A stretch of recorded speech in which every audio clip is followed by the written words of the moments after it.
Think of a relationship as a bank account where you make deposits and have withdrawals. Now you can only withdraw to the extent that you have deposited. The problem with many of our relational bank accounts is that we have overdrawn them. And these can be very easily fixed by making the proper deposits. Let us understand that today, on day 8 of our happiness challenge. In a bank account, you make deposits and you have withdrawals. But if the balance was not there in your account and you went to present the cashier with the check, he would have said, "Sir, there is nothing in your account." In the same way, in relationships, there are times when we need the other to do something that is not pleasing to him or her.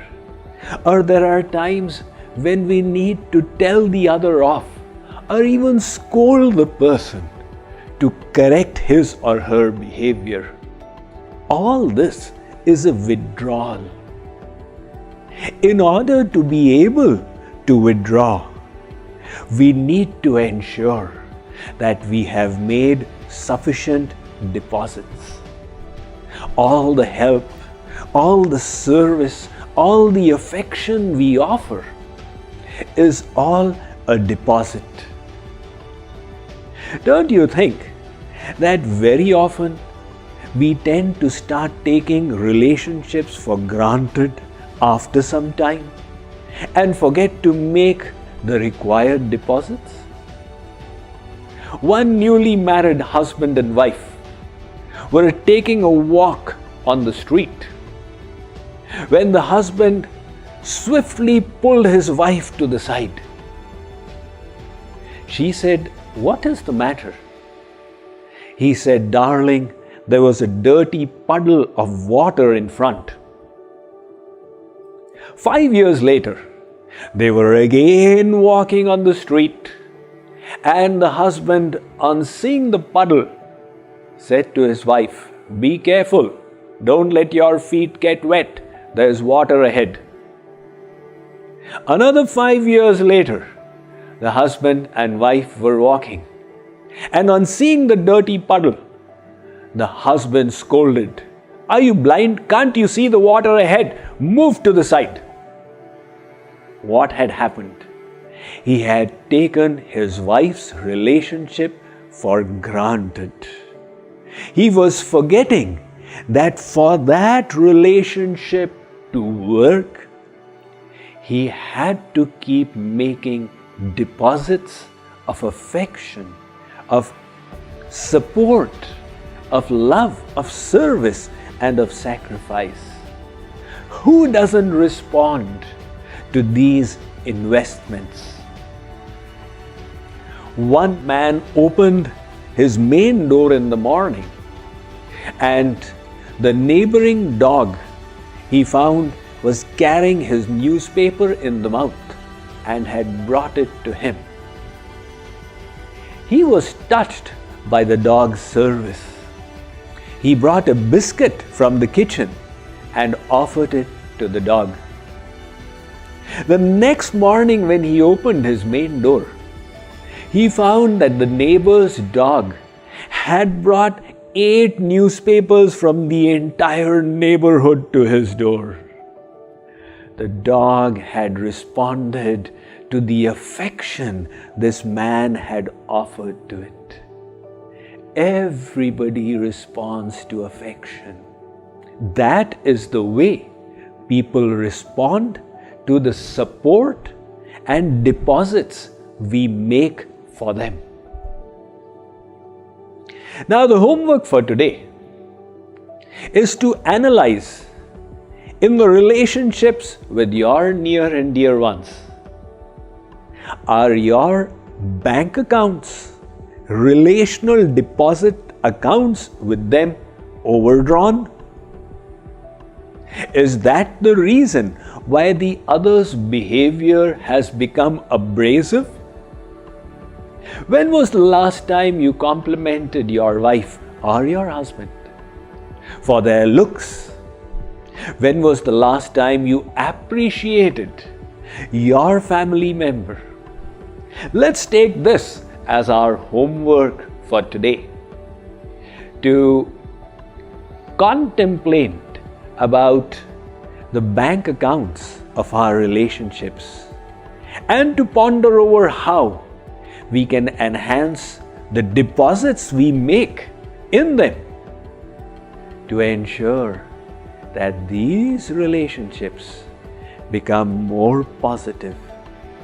And whenever the need arises to get something unpleasant or difficult done from the other, we are able to make the withdrawal because we have thoughtfully and understandingly made sufficient deposits. Thank you.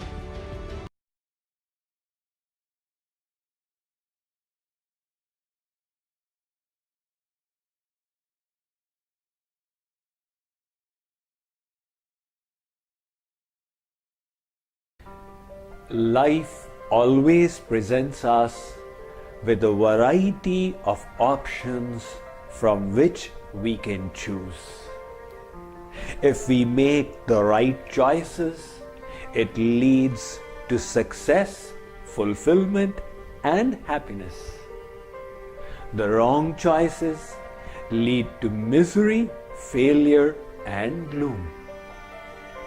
Today, on day 9 of the Happiness Challenge, as we progress in mastering the art of happiness, I would like to emphasize to you the importance of the choices that you are making, consciously or unconsciously, in your life.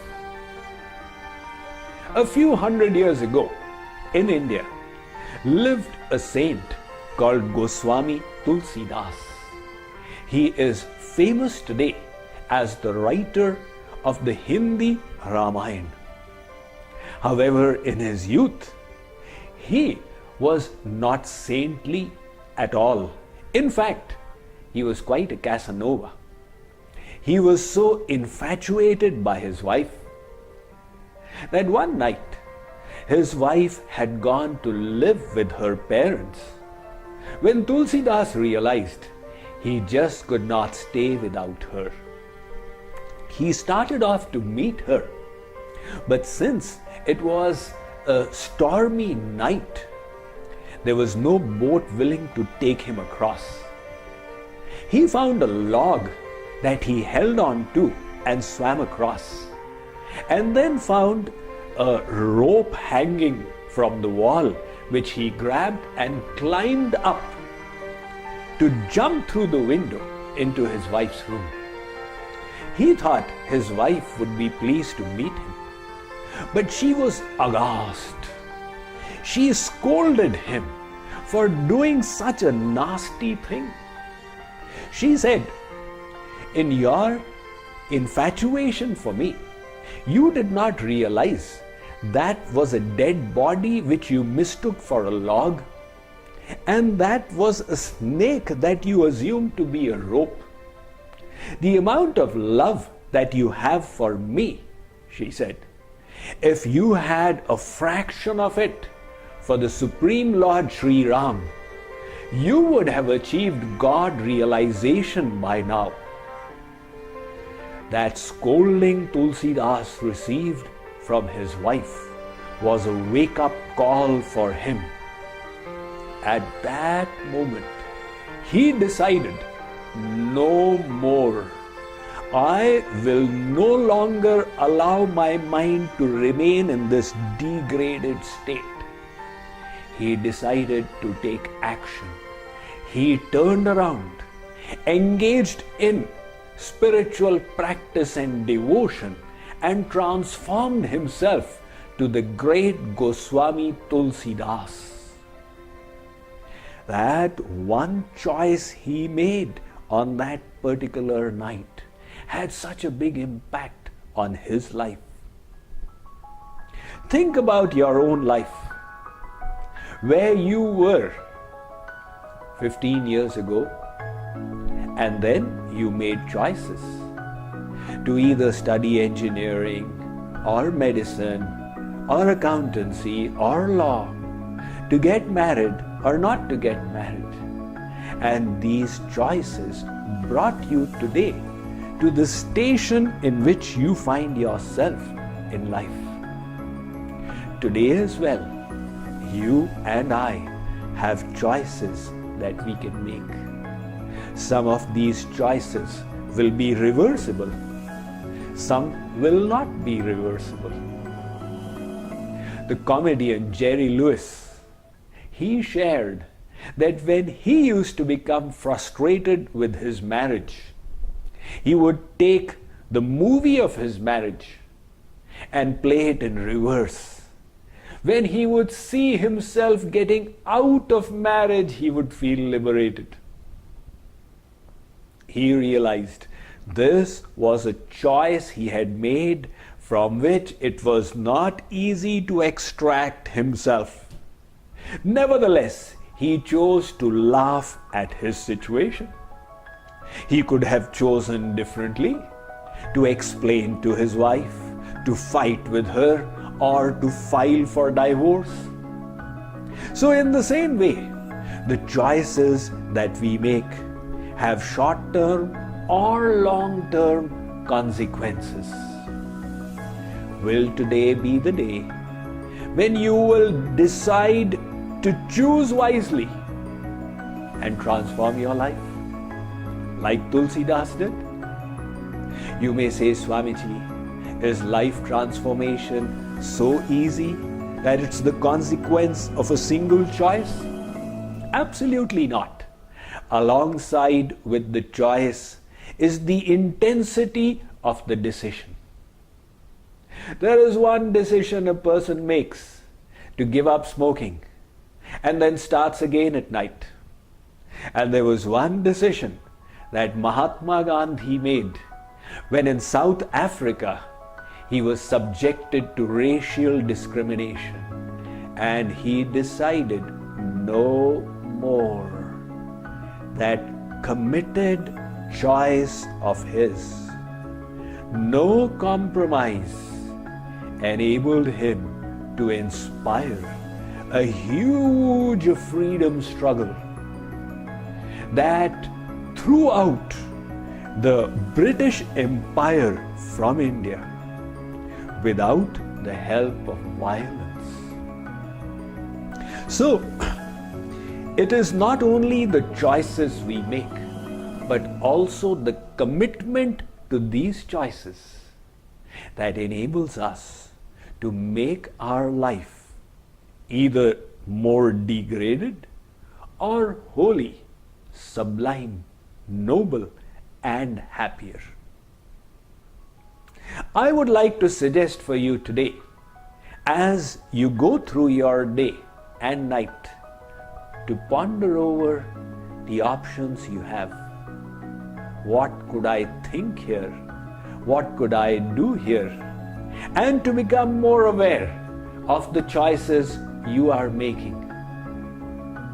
And to think of how to choose better. Tomorrow, I will share with you the secret formula for choosing more wisely.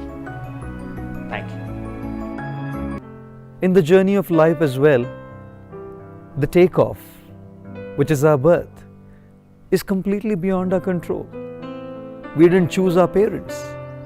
We didn't choose which nation we were born in. We didn't choose which city we were born in. We didn't choose our socio-economic class we were born in. We didn't choose our looks.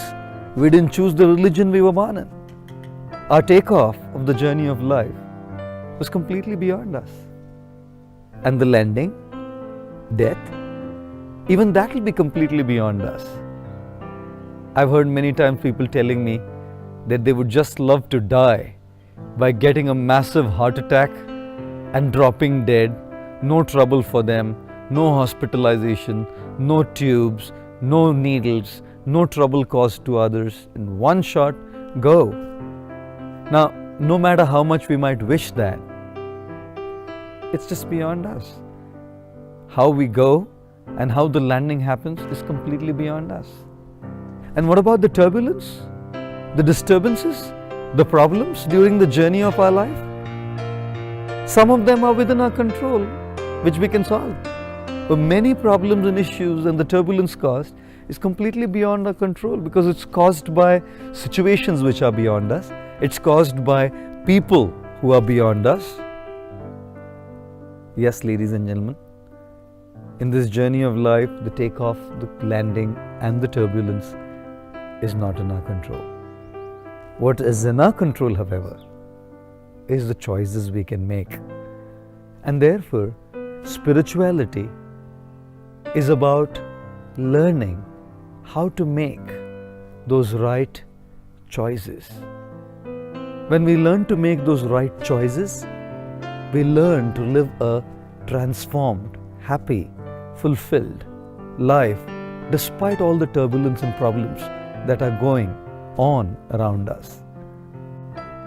It is said, when we are beautiful, it's God's gift to us.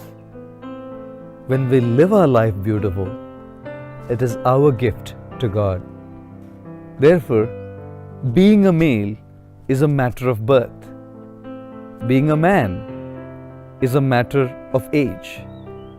Being a gentleman is a matter of choice. And as a corollary to that, being a female is a matter of birth. Being a woman is a matter of age. Being a gentlewoman is a matter of choice. Let us all take to spiritual wisdom, learn to make the right choices which are within our control as our gift to God, and thus live our lives as thorough and perfect, ladies and gentlemen. Thank you.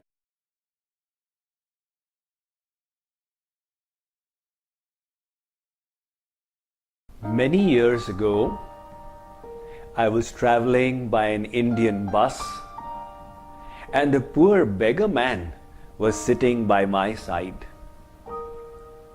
We happened to get down at the same bus stand, and when I saw this person limping, I felt sorry for him.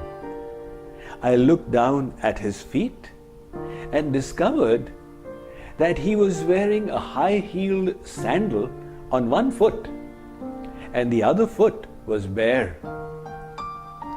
I asked him, "My dear fellow, I am so sorry to see that you have lost one sandal." He said, "No, Swamiji, I found a sandal." In other words, he found one sandal. He chose to wear it, thereby bringing misery onto himself. Very often, the misery that we experience is also brought on to ourselves by wrong choices that we make. That is why today, on day 10 of this happiness challenge, I would like to share with you one important piece of Vedic wisdom that will enable you to make better choices in life. The Kathopanishad of the Vedas states, Shreyascha Preyascha Tayo Adadanasya Sadhu Bhavati Hriyartherthat Yau Preyo Vridite. There are two kinds of happiness that are available. One is Shreya and the other is Preya. Preya is that happiness which is sweet like nectar in the beginning, but transforms into bitter poison later on. Shreya is the reverse. It is bitter like poison in the beginning, but subsequently it becomes sweet like Amrit. An example of prayer is overeating, enjoying the fifth gulab jamun. When you do so, it's possible that you experience great gratification of the senses and the pleasure therein. But later on, when it results in a stomach upset and you have to fast and skip the next meal, you say, this was a terrible experience. So prayer happiness is that which is sweet in the here and now, but bitter subsequently. Shreya happiness is that which is bitter in the present. For example, if a student has to apply himself or herself to studies, that requires focusing the mind, abstaining from the distractions and the pleasures of the senses, it is bitter. It is a bitter pill to swallow. But subsequently, when that results in good admissions in college, a brilliant career in the future, all that austerity comes back as sweet nectar. So the struggle in life, in childhood, while growing up, and today, is always between these two options in life. Interestingly, every happiness that is worthwhile, that is uplifting, usually lies upstream of us. And that is why we need to make proper choices. And if we can develop the quality of discipline, we will more often choose Shreya than not. So tomorrow we will discuss this mindset of discipline that will unlock a huge vista of blessedness, peace, long-term welfare, and great happiness for us. Thank you.